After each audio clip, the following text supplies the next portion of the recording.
Sejarah Kertawijaya atau Brawijaya I 1447 sampai 1451, Raja ketujuh Majapahit. Dyah Kertawijaya adalah Raja Majapahit yang memerintah tahun 1447 sampai 1451 dengan gelar Sri Maharaja Wijaya Paragramawardhana. Menurut para raton, Kertawijaya adalah putra Wikramawardhana dari Selir dan merupakan adik tiri dari Suhita, Ratu Majapahit ke-6. Putra Wikramawardhana yang lain adalah Yang Wekasing Suka, Britumapel, dan Suhita.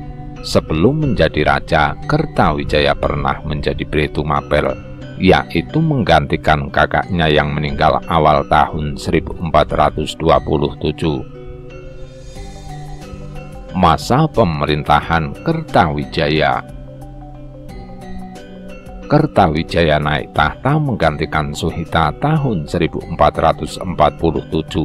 Pada masa pemerintahannya sering terjadi gempa bumi dan gunung meletus. Juga terjadi peristiwa pembunuhan penduduk Tidung Galating oleh keponakannya, yaitu Bripaguhan putra Britumapel. Dalam prasasti Waringin Pitu disebutkan bahwa Kertawijaya bersifat Dewa Wisnu, memiliki jiwa yang tinggi dalam pemujaan terhadap para dewa, dan diibaratkan matahari atau mentari. Menyilaukan mata, bersumarak bersih nirmala yang disebabkan kemegahan beliau, karena pada tubuh sang raja mengeluarkan cahaya atau aurora. Sudah barang tentu sang raja memiliki ilmu supranatural yang sangat tinggi. Dalam Babat Tanah Jawi diceritakan bahwa Dyah Kertanegara ini bernama Raden Hardiwijaya, putra Prabu Murdaningkung. Raden Hardawijaya ini naik tahta dengan sebutan Prabu Brawijaya I, dengan patihnya Panular II atau Adipati Patih Demang Panular II Pangeran Demang. Kehidupan Prabu Brawijaya I ini penuh kemewahan dan kebahagiaan. Bahkan dalam prasasti Wijaya Paragramawardhana sebagaimana ditulis oleh Profesor Haji Muhammad Yamin dalam bukunya Negara Kertagama Sabta Parwa menguraikan, di pertuan segala makhluk yang menguasai seluruh dunia dan tak ubahnya seperti yang tertua dari segala dewa, nan mengatasi puncak bangunan segala raja-raja musuh. Sehingga tak ubahnya seperti Wisnu yang mengirimkan tentaranya menuju segala penjuru alam, nan berjiwa pemujaan segala pujian seluruh buana, yang menjadi daerah kekaguman tentang sekalian ilmu pengetahuannya,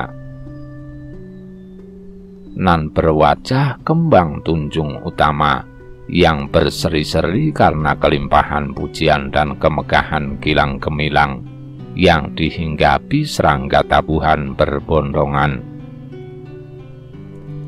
yaitu seri mahkota sekalian raja-raja yang lain, nan berpelayan orang-orang utama di antara para musuh dikalahkan, dan yang bergirang hati, sehingga mengganti upah mereka dengan kegembiraan.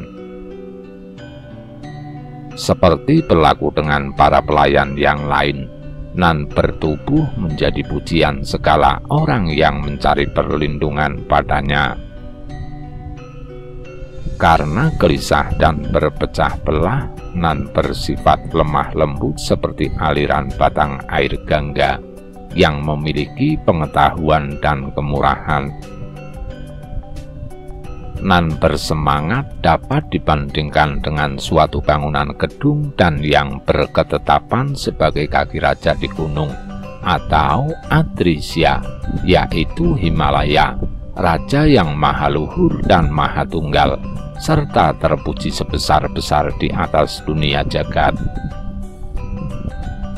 nan menyedarkan muka segala manusia yang baik-baik seperti dang rembulan mengembang bunga tunjung, nan menghilang gelap gulita pada watak manusia, seolah-olah berlaku sebagai sang mentari,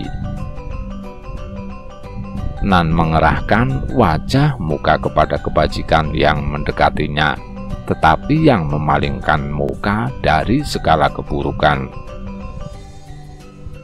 nan mengembara di atas bumi menyilaukan mata, karena bersumarak bersih nirmala disebabkan kemegahan beliau, yang bertegak gelar kerajaan berbunyi Wijaya Parakrama-Wardhana, dan bernama kecil Dyah Kertawijaya. Sedemikian rupa pujian serta penggambaran tentang figur Maharaja terhadap Sang Prabu Brawijaya I dalam prasasti Wijaya Parakrama-Wardhana yang berasal dari desa Sorodakan Trenggalek bertarik tahun Saka 1369 atau Masehi 1447. Dalam prasasti tersebut juga dapat diketahui bahwa sistem pemerintahan yang dijalankan oleh Sang Prabu Brawijaya I menganut sistem pembagian kekuasaan dan diatur melalui perintah Sri Paduka Maharaja. Sebagai contoh di bidang sengketa hukum, kewenangannya diberikan kepada Hakim Dharma Upapati. Pekerjaan mereka memutuskan sengketa-sengketa hukum dan berbagai perselisihan. Adapun perintah Sri Paduka Maharaja dalam hal ini menyebutkan: 1. Pamegat kandangan tua Dang Acarca Naradaya yang putus pengajiannya dalam ilmu mantik agama Buddha. 2. Pamegat Manghuri dan Acarca Taranata yang putus pengajiannya dalam ilmu Waistika. 3. Pamegat Pamotan Dang Arcaca Arkanata yang putus pengajiannya dalam ilmu mantik dan bahasa. 4. Pamegat kandangan muda Dang Arcaca Jina Indra yang putus pengajiannya dalam ilmu mantik dan agama Buddha. Banyak tindakan-tindakan strategis yang diambil Paduka Raja Brawijaya I selama dalam menjalankan pemerintahan kerajaan, baik dalam menindaklanjuti konsep-konsep pemerintahan sebelumnya maupun kebijakan-kebijakan barunya. Tercatat tindakan populernya adalah pembentukan daerah-daerah perdikan atau swasembada yang masih bisa kita lihat sampai tahun 1979.